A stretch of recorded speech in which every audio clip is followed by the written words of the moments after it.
Tere, siin Tauno. Selles videos vaatame, kuidas koostada alamprogrammi, mida Pythonis kutsutakse funktsiooniks. Funktsiooni põhimõtteks on tekitada võimalus mingit koodilõiku kasutada erinevates kohtades ja mitu korda. Esiteks loome funktsiooni nimega tervitus. Selleks trükime def, tervitus, sulud ja koolon. Ning uuelt realt taandaga peame trükkima, mida see funktsioon teeb. Teeme nii, et ütleks tere. Trükime print, sulgude vahele jutumärkidesse tere. Proovime, kas töötab ka. Salvestan faili ja salvestan töölauale nimega funktsioon. Ja save. Ning vajutan rohelist nuppu. Nähtavasti ei juhtu mitte midagi, samas ei tule ka veateadet. Funktsiooni peab programmis kuskil ka välja kutsuma. Teeme seda.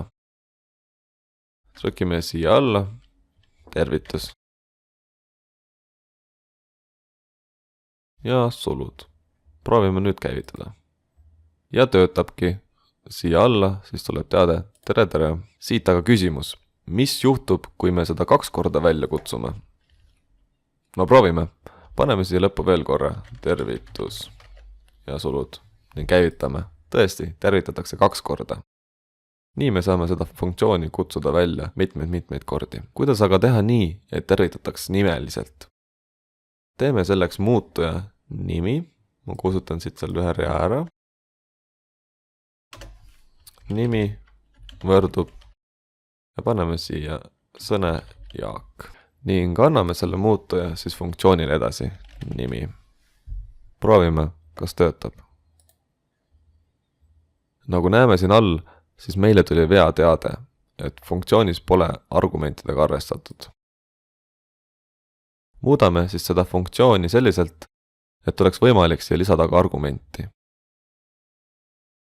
Ja lisame argumendiga tuttaval kujul siis siia tervitusse. Selleks funktsiooni juurde kirjutame kõigepealt siis argumendi nime. Ja nüüd saame siis seda kasutada siin funktsioonis sees. Trükin siia juurde tere, koma, tühik. Lisan siia siis nimi. Ja panen kõige lõppu ka hüüumärgi.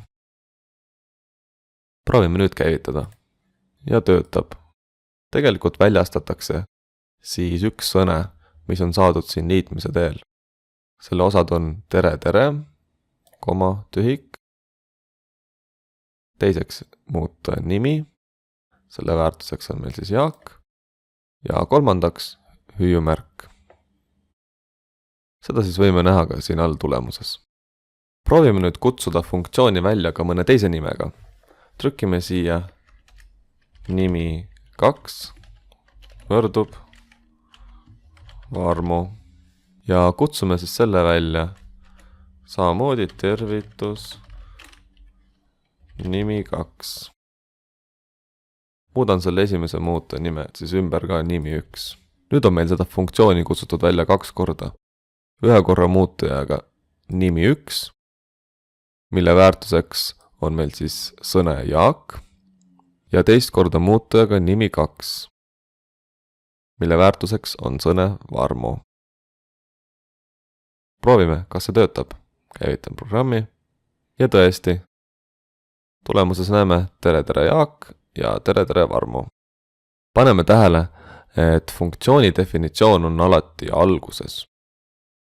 Kindlasti ei tohi see olla pärast funktsiooni väljakutsumist. Viimase asjana püüaks teha siis nii, et anname funktsioonile ette 2 argumenti. Lisame nimele juurde ka vanuse. Selleks siis teeks sellise funktsiooni, kus oleks nii nimi kui vanus. Ja pärast tervitamist võiks siis öelda tore kuulda, et oled.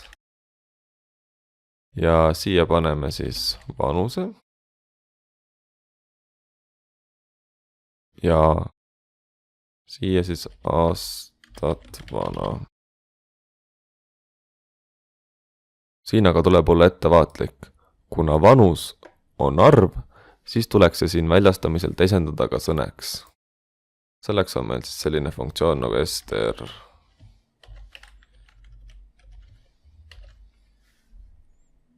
aga nüüd pole siis muud, kui lisame meie tegelastele ka vanuse.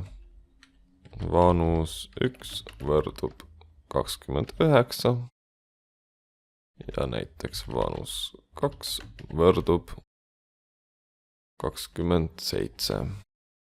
Ja paneme need funktsiooni väljakutsumised siis kõige lõppu. Et ma panen siis selle ka siia lõppu. Proovime, kas töötab ka. Vajutan rohelist nuppu ja öeldakse, et siia on vaja veel ühte argumenti. Aga panengi siis siia juurde vanus 1 ja siia teise komaga samamoodi, samas järjekorras vanus 2. Proovime nüüd. Ja programm töötab. Kõigepealt tervitab siis Jaaku. Tore kuulda, et oled 29 aastat vana. Ja teisena siis ütleb tere Varmo, tore kuulda, et oled 27 aastat vana. Sellised võime lisada ka näiteks hobisid. Jaagule võib panna bioinformaatika, Varmole Haskel. Nüüd aga jääb teie ülesandeks nuputada. Kuidas teha selline programm, mis küsib kasutajalt nime ja vanust ja tervitab kasutajat kasutades seda sama tervituse funktsiooni. Head nuputamist!